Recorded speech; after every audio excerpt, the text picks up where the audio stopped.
Muitas das histórias sobre Fátima têm a ver com os chamados Três Segredos. No terceiro segredo, conforme revelado pelo Vaticano no ano 2000, através das duas partes, vimos um anjo com uma espada flamejante na mão esquerda. Piscando, ele emitia chamas que pareciam capazes de incendiar o mundo. Em 13 de maio de 1917, os três pastorinhos receberam 3 segredos de uma figura misteriosa que eles identificaram como Nossa Senhora de Fátima. Em 13 de maio de 1917, em Cova da Iria, 3 crianças cuidavam de seu rebanho de ovelhas quando testemunharam a aparição sobrenatural de uma bela e jovem mulher. Estes 3 segredos mais tarde foram revelados como algumas das mais terríveis profecias de guerra, morte no mundo e mais precisamente mortes na igreja. O mais preocupante destes segredos foi o terceiro segredo de Fátima, que durante décadas permaneceu em grande parte desconhecido. Mas o que está escondido no misterioso terceiro segredo? Poderia ser uma mensagem de guerra e morte para o mundo todo? Fique ligado, porque vamos revelar a terceira profecia de Fátima e porque ela está prestes a acontecer em 2024. Mas antes de começarmos, deixa eu te apresentar o fone AlphaPod Pro. Muito leve e confortável, ele possui graves profundos e agudos nítidos graças à sua tecnologia Turbo Bass. Com ele você pode escutar 7 horas de música sem precisar recarregá-lo, e é totalmente à prova d'água. Ele também funciona como um power bank para carregar seu celular. Esse fone, sem dúvidas, é a melhor opção para quem procura uma experiência de áudio premium. Peça já o seu na loja Cloud Importados, usando o nosso cupom Realidade10 e ganhe um super desconto. O link está na descrição. O início dos mistérios de Fátima. A origem do terceiro segredo de Fátima remonta a uma pequena cidade chamada Fátima, em Portugal. Lá, 3 jovens pastores, Lúcia, Francisco e Jacinta, cuidavam do seu rebanho de ovelhas em uma região chamada Cova da Iria, que também era conhecida como Cova da Paz. Era por volta do meio-dia quando eles terminaram sua prática habitual de recitar o rosário e decidiram brincar fazendo pequenas construções de pedra. De repente, um relâmpago atravessou o céu e eles pensaram que uma tempestade poderia estar se formando. Eles então rapidamente recolheram suas ovelhas e começaram a se dirigir para casa quando avistaram outro relâmpago ainda mais impressionante. Onde este relâmpago havia aparecido, sobre uma pequena árvore azinheira, havia uma luz intensa. E então, num instante, eles viram uma adorável senhora vestida de branco pairando sobre o topo da árvore. Esta visão marcou o nascimento de uma jornada misteriosa. Uma jornada pela qual iremos te conduzir pelos próximos minutos. As crianças relataram que esta senhora segurava um rosário branco nas mãos e que ela começou a falar com eles. Rezem o rosário todos os dias para trazer a paz ao mundo e para acabar com a guerra. Esta foi a primeira de várias aparições sobrenaturais que ficariam conhecidas como as aparições de Nossa Senhora de Fátima. O que ela lhes contou foi considerado segredo e esses segredos foram mantidos estritamente confidenciais por muitos anos. Foi só em julho de 1941 que uma das 3 crianças, Lúcia, que havia se tornado uma freira, foi instruída por um bispo a revelar os 2 primeiros segredos. Esses segredos, conforme ela então revelou, incluíam visões do inferno e profecias sobre o futuro. Misteriosamente, no entanto, o terceiro segredo permaneceu oculto durante muito tempo. Dias transformaram-se em meses, meses transformaram-se em anos, e anos transformaram-se em décadas antes que Lúcia, agora a irmã Lúcia, revelasse o que era este segredo diretamente ao Papa, através de um envelope protegido. O seu conteúdo levou, consequentemente, a muito debate, especulação e teorias da conspiração. A revelação deste segredo gerou numerosas polêmicas e interpretações entre estudiosos e fiéis por todo o mundo.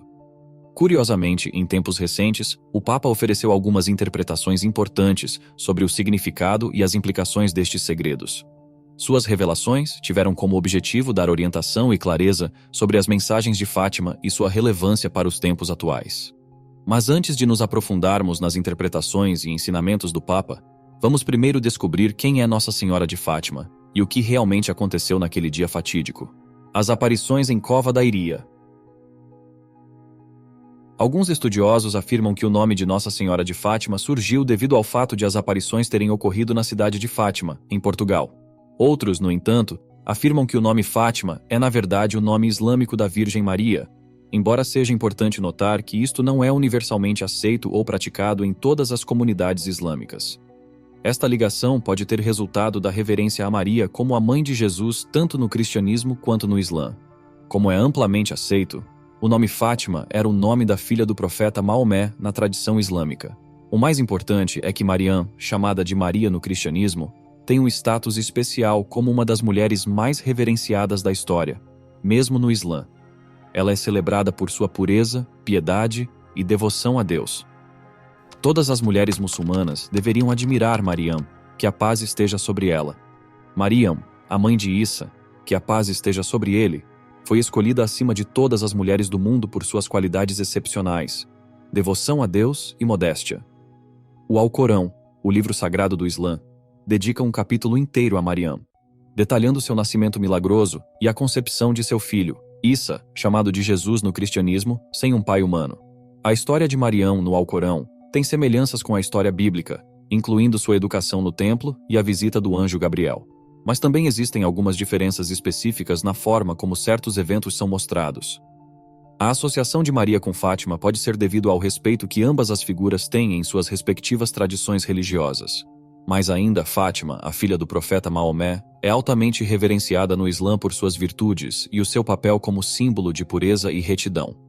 Alguns muçulmanos veem semelhanças entre Maria e Fátima, especialmente as suas qualidades compartilhadas de devoção, fé e significado espiritual. Embora toda esta comparação seja amplamente discutível, o que é certo é que as aparições foram feitas às crianças por Maria, a Mãe de Deus, numa cidade chamada Fátima, em Portugal. Na sequência dos acontecimentos, Maria pediu às crianças após o primeiro encontro que voltassem no dia 13 de cada mês durante 6 meses.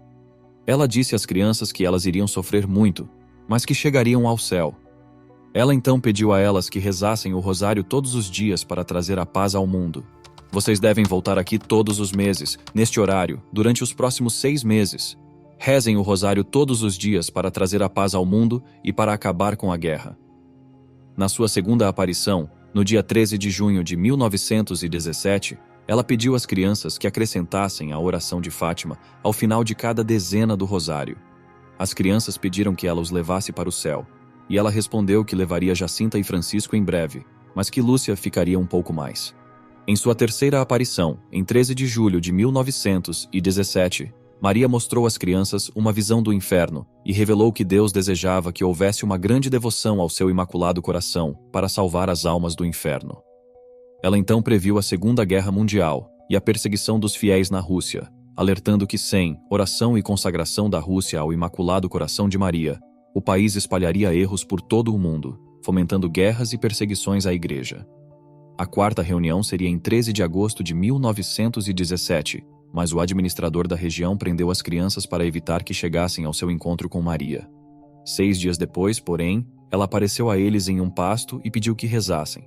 Ela pediu que rezassem com tanto fervor e fizessem sacrifícios pelos pecadores porque muitas almas iriam para o inferno por não haver ninguém para rezar por elas. Depois das aparições, Francisco e Jacinta morreram com 1 ano de diferença devido a um surto de gripe em Fátima. Francisco, apesar de estar muito doente, dedicou a sua vida a fazer sacrifícios para consolar o Senhor. Ele faleceu em 1919 e foi sepultado pela primeira vez no cemitério paroquial. Jacinta, que também sofreu muito, passou seu tempo orando pela paz no mundo e pelos descrentes. Ela morreu em 1920 e foi inicialmente enterrada no túmulo de sua família antes de ser transferida para o cemitério paroquial. Anos depois, em 1930, a Igreja Católica declarou que o milagre dessas crianças era digno de crença. Assim, em 1952 foi preparado um túmulo especial para Francisco e Jacinta. Francisco e Jacinta Marto como luzes para meditar o mundo. Lá, eles foram enterrados um em cada lado do altar principal. Em 1952, Lúcia fez a sua confissão como freira e 7 anos depois, escreveu em um livro de memórias sobre os segredos de Fátima. Ela detalhou o que ela e os seus primos tinham visto há mais de 2 décadas. Este livro revelou os detalhes profundos dos segredos que lhes foram dados por Nossa Senhora durante as aparições. O primeiro segredo revelado por Nossa Senhora foi uma visão que foi ao mesmo tempo horrível e assustadora. Ela mostrou às crianças um grande mar de fogo que se supunha ser o inferno e que parecia existir debaixo da superfície da terra. Neste fogo ardente, eles podiam ver inúmeras almas e demônios sendo engolidos pelas chamas. As almas eram como brasas transparentes que queimavam presas pelas ondas escaldantes. Nossa Senhora mostrou-nos um grande mar de fogo que parecia estar debaixo da terra. Mergulhados em esse fogo, os demônios e as almas, como se fossem brasas transparentes e negras, ou bronzeadas com forma humana. Na visão, os seres flutuavam e subiam com as chamas, e logo caíam sem qualquer peso. Eles gritavam o tempo todo e gemiam de muita dor. As almas mantinham suas formas humanas, mas os demônios apareciam como criaturas aterrorizantes e desconhecidas. Os seres demoníacos eram transparentes, com uma aparência perturbadora e assustadora. Irmã Lúcia descreveu esta visão como completamente aterrorizante, uma cena de sofrimento e horror que deixou uma impressão traumática nas crianças. Nossa Senhora, no entanto, também transmitiu uma mensagem de esperança e redenção. Ela disse às crianças que havia uma maneira de salvar muitas almas desse destino terrível e impedir que as guerras destruíssem o mundo. A chave, ela disse, era que as pessoas parassem de ofender a Deus. Ela alertou que, se as pessoas não mudassem seus hábitos, algo ainda pior aconteceria. Curiosamente, a mensagem de Nossa Senhora acabou sendo importante, pois cumprir os seus pedidos coincidiu com o fim da Primeira Guerra Mundial, que estava acontecendo na época. Este ser celestial compartilhou seus segredos com as crianças, mas a história não acabou aí. E o segundo foi que haveria um fim para a guerra. Esta seria a Primeira Guerra Mundial, mas também foi dito que outra guerra viria. Esta seria a Segunda Guerra Mundial. Nossa Senhora compartilhou com as crianças que uma guerra ainda pior iria estourar durante o tempo do Papa Pio XI. Ela deu-lhes um sinal para reconhecerem este evento quando finalmente acontecesse. Disse que veriam uma luz desconhecida iluminando o céu noturno. Esta luz seria um sinal de que Deus estava prestes a punir o mundo com guerras, fome e perseguição devido aos seus muitos pecados. Nossa Senhora explicou que a única maneira de evitar estes terríveis acontecimentos era consagrar a Rússia ao seu Imaculado Coração e realizar atos de reparação nos primeiros sábados. Ela prometeu que, se seus pedidos fossem seguidos, a paz seria restaurada e a Rússia seria convertida. Mas se essas ações não fossem tomadas, o mundo enfrentaria guerras, perseguição à igreja e martírios. Essas experiências e mensagens encheram as crianças com um sentimento de propósito e alegria ao abraçarem os ensinamentos de Nossa Senhora.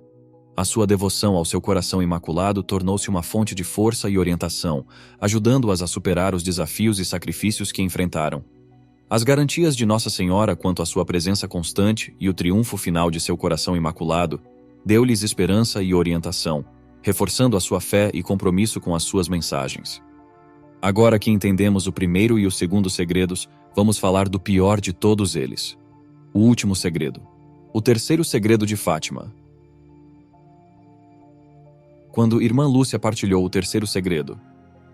Irmã Lúcia, a criança a quem a Mãe Maria apareceu em Fátima, recebeu 3 segredos. Ela os anotou e selou em um envelope. Embora o seu bispo a tivesse encorajado a revelá-los, ela sentiu que ainda não era o momento certo para fazer isso. Ela acreditava que o segredo precisava ser compreendido em um contexto específico, que se tornaria claro muito mais tarde. Após cerca de 19 anos, em 1960, a carta selada foi aberta, mas seu conteúdo não foi revelado até o ano 2000. Em sua visão, Lúcia viu um anjo com uma espada flamejante. As chamas da espada pareciam que iriam colocar fogo no mundo. O anjo ficou à esquerda de Nossa Senhora e segurou a espada em sua mão esquerda. A fúria das chamas era extinta pelo brilho que emanava da mão direita de Nossa Senhora. Durante esta visão, o anjo continuamente clamava por penitência até que uma luz muito brilhante apareceu diante deles. Esta visão cheia de urgência transmitiu uma mensagem poderosa sobre a necessidade de arrependimento e intervenção divina. As crianças ficaram profundamente comovidas por essas visões e mensagens que carregavam profundas implicações espirituais e morais para o mundo. Esta parte do terceiro segredo de Fátima tem sido objeto de muita discussão e interpretação. Disse que ele enfatiza a importância da oração, da penitência e da devoção ao Imaculado Coração de Maria, e que lembrou ao mundo da batalha espiritual e da promessa de paz através da aderência aos mandamentos de Deus e da devoção a Maria. Lúcia relatou então que teve uma visão de alguém que parecia ser um bispo vestido de branco coberto por uma luz muito brilhante. Esta imagem era como as pessoas ficam quando passam na frente de um espelho, com base no conhecimento e nas presunções feitas pelas crianças. As crianças acreditavam que esta pessoa era o Santo Padre, o Papa. A seguir, Lúcia e as outras crianças viram várias figuras religiosas, incluindo bispos, padres e freiras, subindo uma montanha íngreme. No topo desta montanha havia uma grande cruz feita dos troncos de um sobreiro. O Santo Padre caminhou com dificuldade e tristeza no rosto por uma grande cidade que estava parcialmente destruída. Tremendo, ele rezou pelos cadáveres que viu pelo caminho ao subir a montanha. Quando o Santo Padre chegou à cruz, um grupo de soldados disparou balas e flechas contra ele, causando sua morte. Da mesma forma, todas as outras figuras religiosas foram mortas ao pé da cruz. 2 anjos, então, ficaram sob os braços da cruz, segurando um recipiente de cristal. Eles coletaram o sangue dos mártires nestes recipientes, benzendo suas almas enquanto elas subiam para Deus. Em 13 de maio de 1981, exatamente 64 anos depois da primeira aparição de Maria em Fátima, houve uma tentativa de assassinato do Papa João Paulo II. Os assassinos dispararam 4 balas contra o Papa. Em 13 de maio de 1981, houve uma tentativa de assassinato do Papa João Paulo II. Este ataque levou então a uma cirurgia longa e difícil para salvar a sua vida. A visão compartilhada por Lúcia mostrava literalmente uma cena de horrível sofrimento e martírio. Alguns estudiosos acreditam que a imagem do bispo vestido de branco, a subida íngreme e os assassinatos brutais ao pé da cruz simbolizam as provações e os sacrifícios feitos pela Igreja. Eles acreditam que os anjos coletando o sangue dos mártires representam a santidade e a recompensa final de seus sacrifícios. Esta visão foi interpretada como uma predição das maiores provações para a Igreja e seus líderes. A tentativa de assassinato do Papa João Paulo II também é muitas vezes vista como um cumprimento parcial da visão. Acredita-se que a sobrevivência do Papa e os eventos subsequentes também representam as batalhas espirituais em curso e a necessidade de fé e perseverança. À medida que o Papa começou a se recuperar do assassinato, ele falou do seu leito no hospital, expressando que tinha perdoado o homem que o alvejou. Demorou 2 meses para o Papa se recuperar o suficiente para regressar à sua casa. Houve então especulações sobre se este evento poderia ser o cumprimento do terceiro segredo de Fátima. O próprio Papa acreditava que a sua sobrevivência se devia à intervenção da Virgem Maria. Para mostrar a sua gratidão, ele visitou o Santuário de Fátima, em Portugal, no ano seguinte. Durante a sua visita, ele apresentou a bala que quase o matou, e que mais tarde foi incluída na coroa da estátua da Rainha de Fátima, cabendo perfeitamente em um espaço entre as 8 hastes que constituem a coroa. No ano 2000, o Vaticano anunciou que tudo relacionado com o terceiro segredo tinha de fato se cumprido. Mas este não era o fim da história. Por outro lado, o cardeal Ratzinger, um dos maiores teólogos do século XX, em sua autobiografia, o então cardeal Joseph Ratzinger explicou como o dia mais importante de sua vida foi o dia em que foi ordenado. Foi em 29 de junho de 1951, que se tornaria o Papa Bento XVI, escreveu um comentário em que ele compartilhou a sua indiferença com o muro de mistério que as pessoas estavam atribuindo ao terceiro segredo. Ele afirmou que o terceiro segredo provavelmente irá revelar ser decepcionante ou surpreendente. Para ele, depois de tanta especulação, o segredo não revelou nenhum grande mistério, nem o futuro foi revelado através dele. Ele escreveu que o objetivo da visão não era mostrar uma imagem de um futuro fixo e inevitável, mas exatamente o contrário, destinava-se a mobilizar as forças da mudança na direção certa. Ele afirmou que devemos desconsiderar totalmente as explicações fatalistas do terceiro segredo, tais como a alegação de que a tentativa de assassinato do Papa em 13 de maio de 1981 teria sido ordenada por Deus. O cardeal Ratzinger esclareceu que a pessoa que tentou matar o Papa não agiu sob influência divina. Ele rebateu a crença de que tudo é pré-ordenado e que os humanos não têm escolha em suas ações. Ele concluiu que a visão pretendia falar sobre os vários perigos e como a humanidade poderia ser salva deles. Esta interpretação mudou o foco das previsões mortais para a importância das ações humanas em influenciar o que acontecerá no futuro. As aterrorizantes aparições marianas. Os segredos de Fátima e as aparições de Maria foram algumas entre muitas outras aparições marianas aprovadas e reconhecidas pela Igreja Católica. Embora alguns possam duvidar da sua autenticidade, a Igreja segue um processo rigoroso para avaliar cada afirmação. Uma aparição mariana é primeiro examinada pelo bispo da diocese onde ela ocorreu, que então avalia o caráter e a credibilidade da pessoa que reivindica a aparição. Se necessário, o Vaticano pode realizar avaliações adicionais para garantir a autenticidade do evento. Uma das aparições marianas mais famosas é a de Nossa Senhora de Guadalupe. Cerca de 400 mil peregrinos de todas as regiões dos Estados Unidos e do Canadá dirigem-se ao Santuário de Nossa Senhora de Guadalupe em um subúrbio de Chicago. Ela apareceu em 1531 para Juan Diego. Ela pediu-lhe que mandasse construir uma igreja em sua homenagem. Quando a igreja não acreditou em Juan Diego, ela arrumou flores em seu manto no quarto encontro. Juan abriu seu manto e as flores caíram, revelando uma imagem de Nossa Senhora impressa no tecido. Atualmente, uma basílica na cidade do México existe em sua homenagem. Outra aparição ocorreu em mais um acontecimento chocante. Uma jovem experienciou aparições marianas 18 vezes na pequena cidade francesa de Lourdes. Durante essas aparições, Maria pediu às pessoas que orassem e se voltassem para Deus. Em outra cidade, a jovem Bernadette também descobriu uma fonte com propriedades curativas que se tornou um local de peregrinação. Em 1879, na cidade de Knock, na Irlanda, Maria apareceu junto com São José e São João Evangelista, enquanto um grupo de fiéis rezavam na chuva. Esta aparição silenciosa transmitiu uma mensagem de paz e conforto, ao contrário de outras aparições com mensagens verbais. Outra série de aparições aconteceu em Quiberon, Ruanda, entre 1981 e 1989. Maria apareceu a 3 crianças pedindo-lhes que rezassem o rosário 3 vezes ao dia. Essas aparições se espalharam ao longo de 8 anos, carregando uma mensagem de devoção e oração. Mas isso não é tudo. Maria também os alertou sobre uma tragédia iminente. Muitas pessoas acreditam que esta profecia foi cumprida durante o genocídio de 1994 em Ruanda. Enquanto isso, o principal suspeito no genocídio de Ruanda de 1994 acaba de ser preso na África do Sul. Mas Maria deixou claro que sua mensagem era destinada ao mundo inteiro, não apenas à África ou a Ruanda. Em 1959, nos Estados Unidos, Adele Brise vivenciou uma aparição mariana, na qual Maria lhe disse para rezar pela conversão dos pecadores e para ensinar as crianças sobre a fé católica.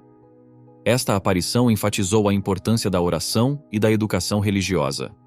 Outra aparição significativa ocorreu em 1973, exatamente 56 anos após a aparição de Maria aos pastorinhos de Fátima.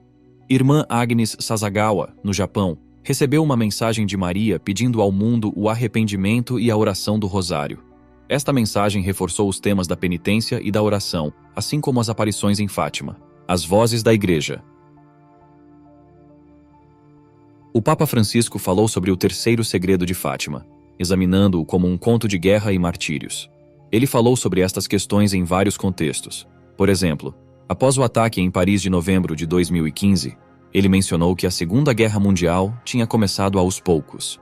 Em janeiro de 2023, ele novamente apelou pelo fim dos conflitos, que parecem estar conduzindo a uma nova guerra mundial. Os comentários do Papa Francisco alinham-se com a visão descrita no terceiro segredo de Fátima. A visão é como um aviso e um apelo à ação, pedindo às pessoas que trabalhem em prol da paz e evitem mais conflitos. Considerando as percepções do Papa sobre o terceiro segredo, é essencial ponderar como a revelação de Lúcia se relaciona com o nosso mundo atual. A ênfase do Papa em abordar os conflitos globais reflete a relevância contínua do terceiro segredo. No fim, a conclusão é que as revelações de Lúcia nos lembram da importância da oração e do arrependimento e da necessidade da paz mundial. Suas mensagens, agora vistas com os acontecimentos contemporâneos em mente, continuarão a nos guiar para a reflexão e a ação espiritual. Certamente, ano após ano, a história dos segredos de Nossa Senhora de Fátima será contada às novas gerações. E todos estes segredos serão considerados como tendo significados ainda mais profundos do que como foram interpretados até hoje. Você suspeita que este segredo, assim como os outros 2 segredos, pode se concretizar mais cedo do que pensamos? Ou já estamos experimentando isso neste momento? Deixe sua opinião na seção de comentários. E lembre-se de compartilhar e inscrever-se no canal para receber mais.